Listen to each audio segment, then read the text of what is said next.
Assalamualaikum warahmatullahi wabarakatuh, and welcome to today's episode of Mic Drop, Let's Drop the Fact. Today we are here to dive deep into the world of job hunting and interview.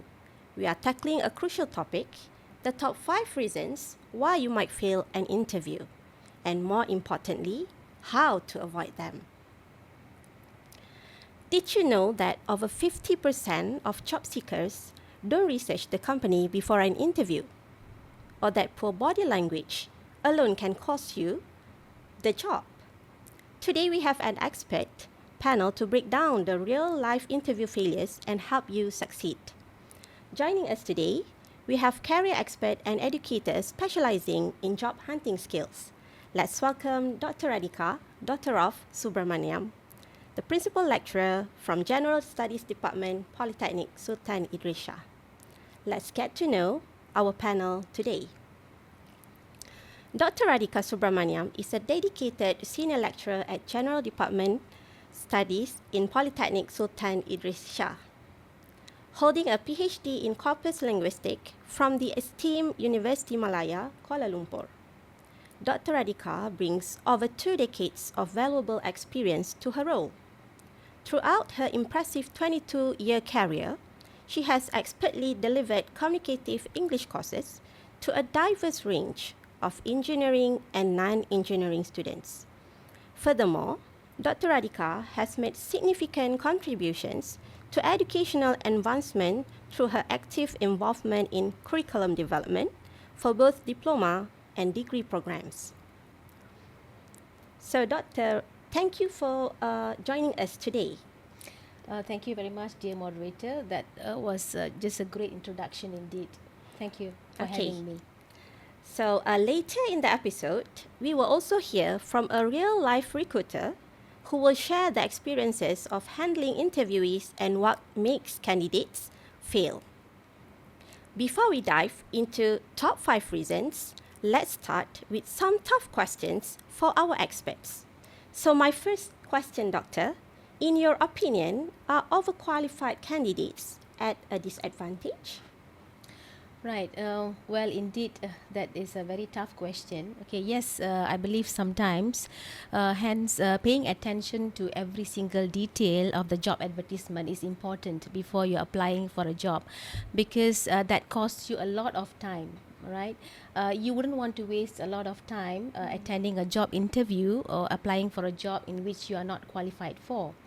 Also, I believe there is a possibility for you to be rejected by the potential employer because once you're overqualified, they could be worried that you may be leaving the job soon once you get a better opportunity in future. What is more, you could be demanding a higher salary instead of the one which had been set by the particular company because you're overqualified.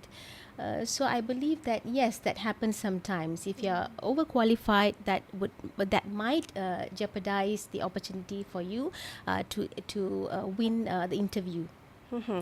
So if we understand this correctly, the key takeaways is actually to be suited to the requirements posted in the job advertisement, right? Yes, definitely. Okay, so my second question, Doctor, how much the confidence matter? So can an underqualified candidate still win an interview by just being charismatic? Mm-hmm.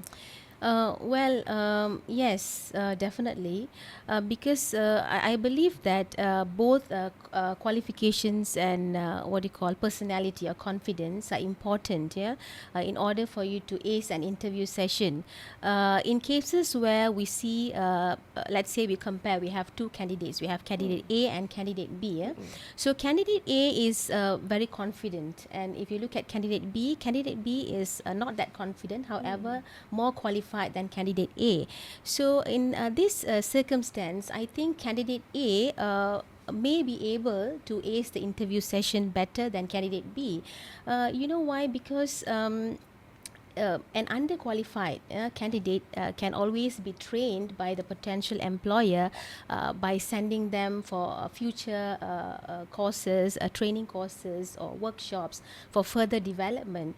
But in order for you to get that one person who has this personality, or we call it as innate ability, or charm to inspire other people around them, it's not that easy. So they are limited edition, so they are quite handful of them. So in order to let them go, it's very difficult. However, I think being too confident, overconfidence can just go overboard, because it is not good either. So you will have to be equal. That means you have the qualification, at the same time you are talented. So I think you would fare well during the interview session. Okay, that's a really a valid perspective, Doctor. Before we come to an end, let us listen to our panel's opinion regarding our last question today. So some say interviews are just a game and not really about skills. So what's your take, Doctor? Well, yes, it is a kind of game, but something meaningful. We call it as a meaningful game. The one who aces the interview session may not necessarily be the one who is an expert in the respective field. It could be someone who is less skilled, less experienced, but performed well during the interview session. That person could be the right choice at that particular moment. Okay, and I think that it depends on the context of the situation, depends on how well you play to the expectation of the interviewer during the interview session. I think that matters most. So that's a fascinating point, Doctor. I completely agree with you. So now let's hear it from person who has job experience finding qualified candidates for a job opening. So joining us today is Puan Agalita Anak Joseph. For your information, Puan Agalita is our previous English lecturer at Politeknik Sultan Idris Shah and currently moved to the Ministry of Higher Education.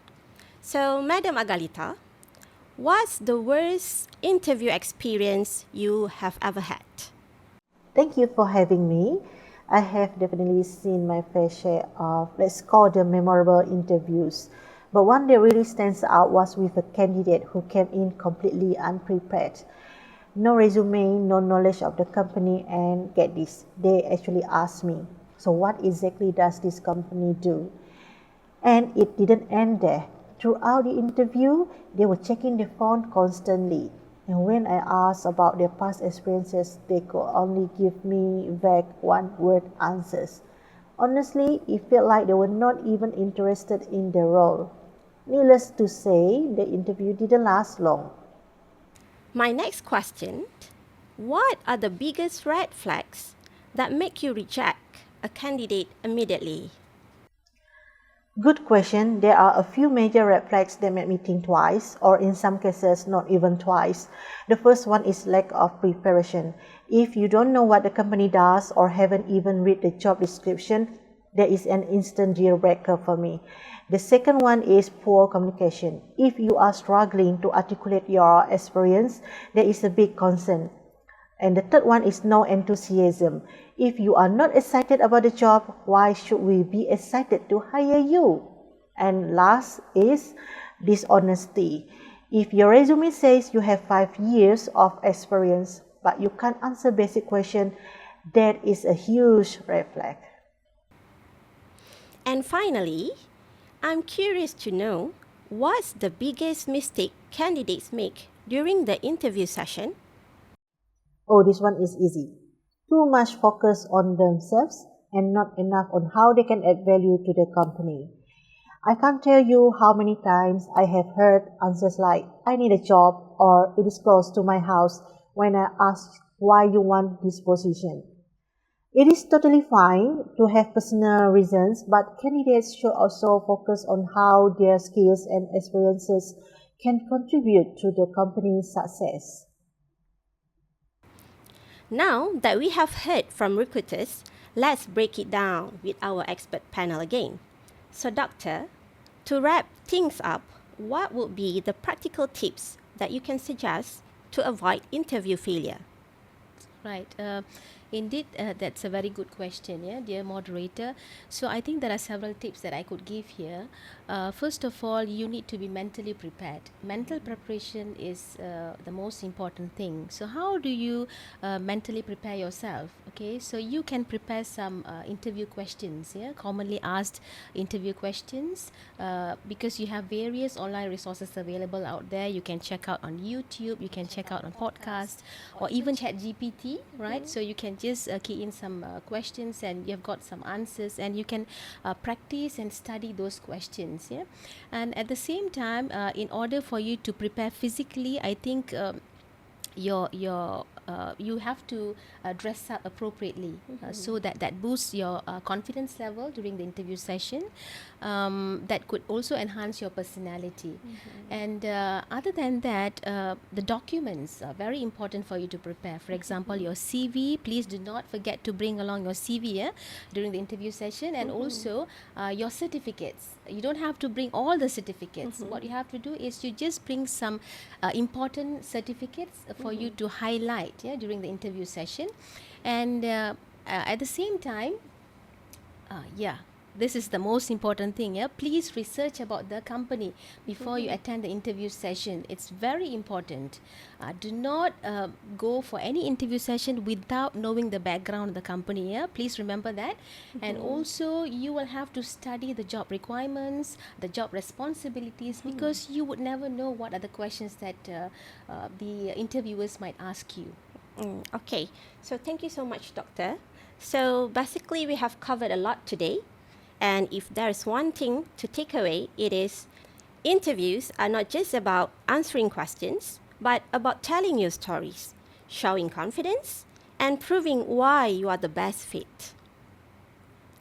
So thank you again to our panel and our guest recruiter for sharing their session.